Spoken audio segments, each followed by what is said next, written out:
This is episode 7 of Shark Lore. How the episodes go is I'll discuss each species within a family per episode. I'll provide maximum length, how deep they can swim, their diet, mode of reproduction, and any other additional facts worth talking about. This episode we're looking at the Lamniform sharks, otherwise known as the Mackerel sharks, my personal favorite family. Some of their common characteristics is that they are warm-blooded, which means that they're able to maintain body temperature warmer than the surrounding water, which is unusual for sharks because most of them are cold-blooded, and they have distinct black pig eyes that roll back instead of blinking because they do not have nictitating membranes. So we'll look at the most well-known shark of them all, the great white shark, Carcharodon carcharias.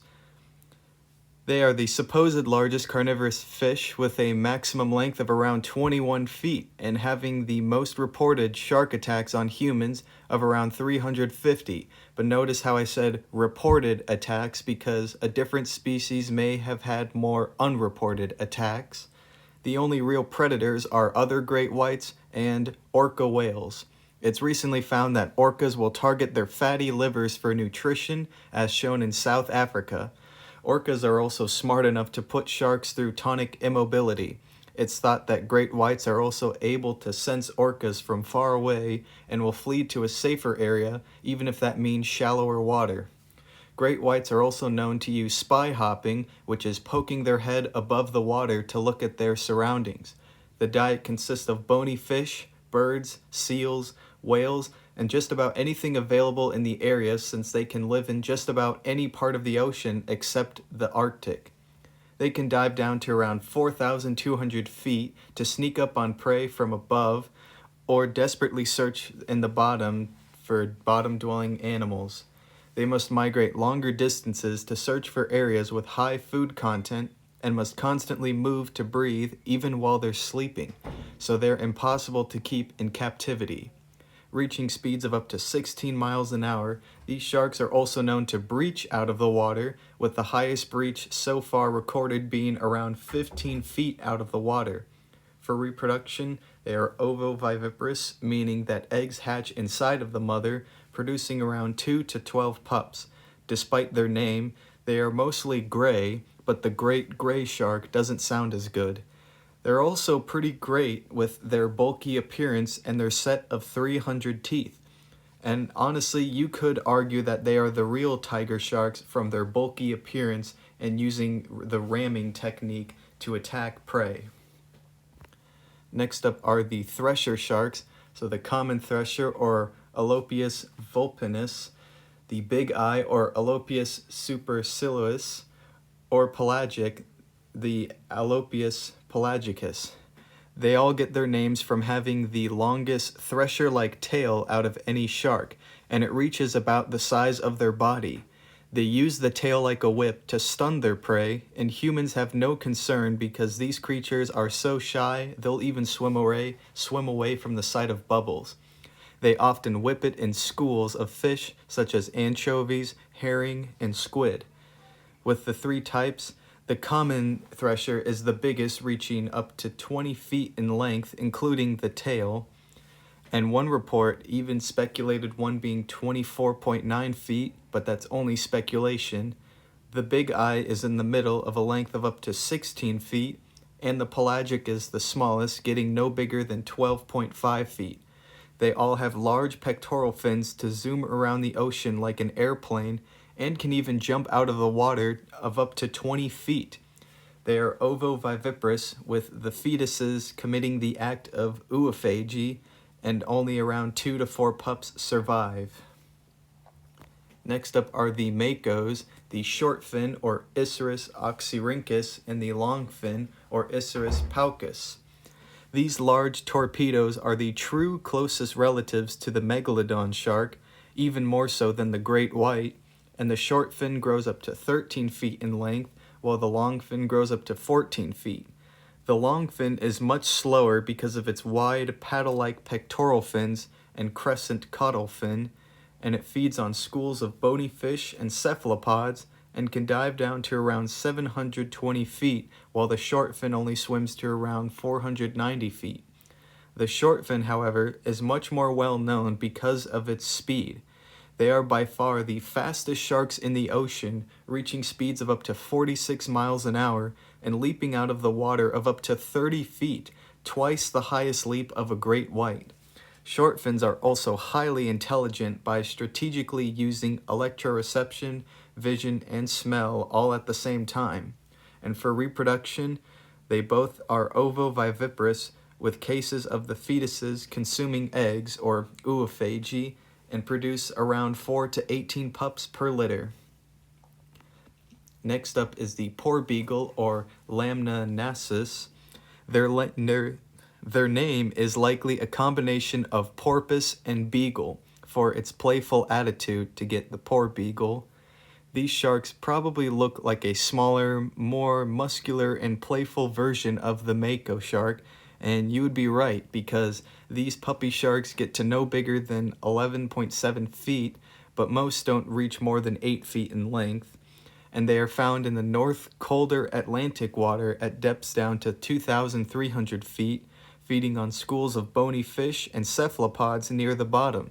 The larger lower lobe of the tail helps to keep the speed steady through schools and not be short ambush bursts like most sharks.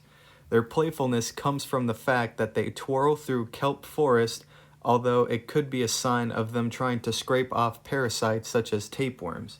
And for reproduction, they are ovoviviparous, only producing around 1 to 5 pups per litter because the fetuses once again will eat the eggs, or oophagy. Next up, the salmon shark, or Lamniformes.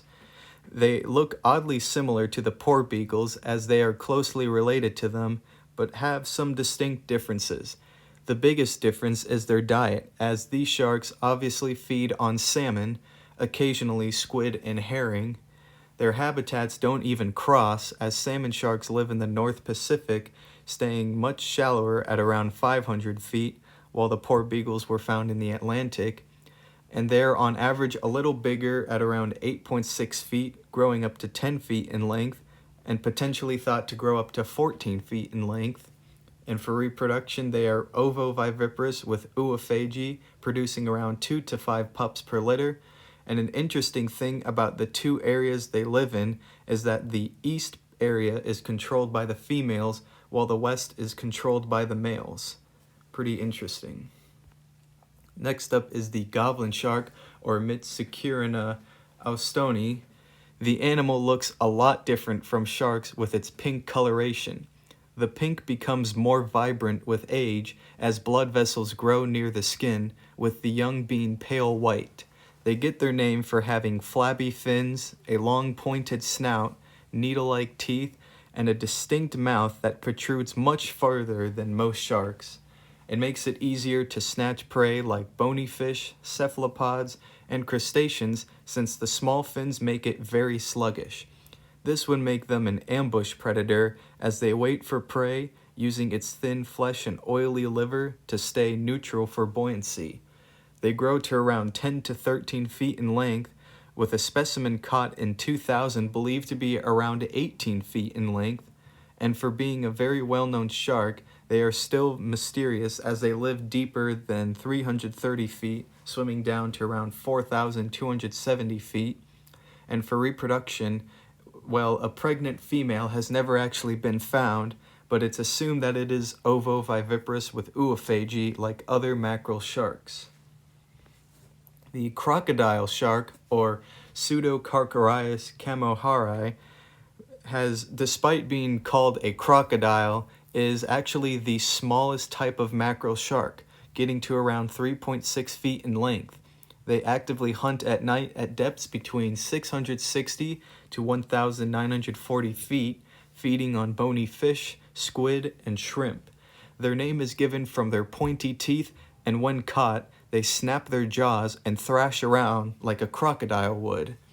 For reproduction, they are aplacental viviparous with oophagy of around 4 pups per litter, and their oily liver and bright green eyes could often get them confused from being a squaliform shark with their overall shape, but DNA evidence does show that it's more closely related to the sand tiger shark. Speaking of sand tigers, or Carcharis tauros, they are not related to tiger sharks and get their name because they cruise near the sand and are about as bulky as a tiger. And despite their bulky appearance with a maximum length of 10.5 feet, they move slowly, have no human fatalities, and are likely the calmest predatory sharks. This means that they are ideal for aquariums because their depth range is around 0 to 627 feet, and they have good tolerance.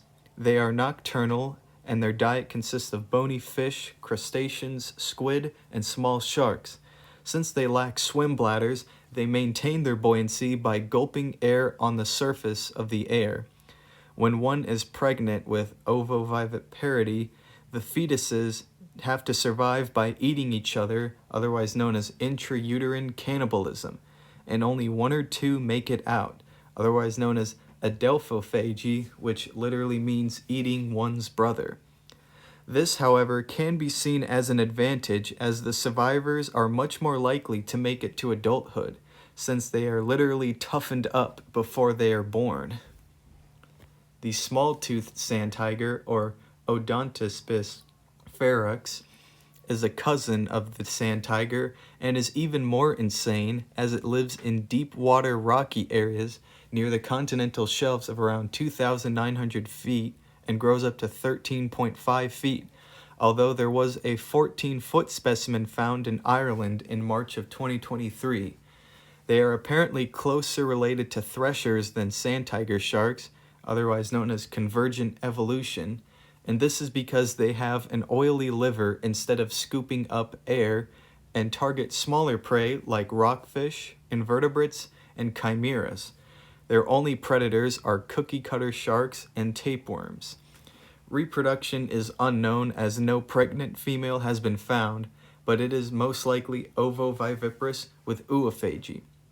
And finally, a creepy-looking shark, the big-eye sand tiger, or Odontospis noronhae, is a species that is much creepier with its darker brown skin and glowing orange eyes that grows up to 12 feet in length. They dive at depths between 200 to 3,280 feet, feeding on various types of bony fish and squid, with reproduction likely being ovoviviparous with oophagy. Their distinct teeth also helps add in on the creepiness factor. And with that, we conclude this episode of Shark Lore.